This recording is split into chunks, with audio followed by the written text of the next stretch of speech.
J'ai défendu une cliente qui était mariée à un homme extrêmement riche sous le régime de séparation de biens.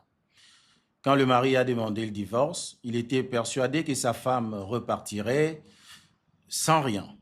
Il était sûr de son coup, mais les choses ne se sont pas passées comme il l'avait prévu. Je vous explique. Je suis Théo Baya, avocat en Angleterre, au Pays de Galles et en RDC. En droit congolais, lorsqu'un couple est marié sous le régime de séparation de biens, chaque époux conserve son patrimoine propre. En principe, en cas de divorce, chacun reprend ce qui lui appartient exclusivement. Mais en droit, le principe n'est jamais toute l'histoire.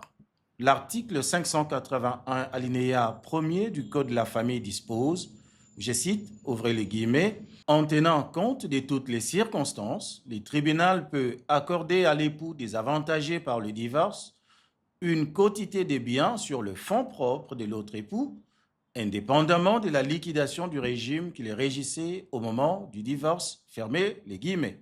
Autrement dit, même en cas de séparation de biens, un partage reste possible.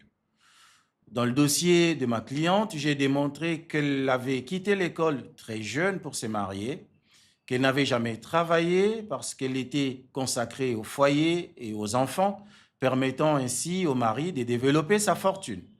Les divorces l'auraient laissé sans ressources, sans qualification et sans minimum vital. Vous devinez, le tribunal a reconnu ces déséquilibres. Le juge lui a accordé une part significative des biens de son époux.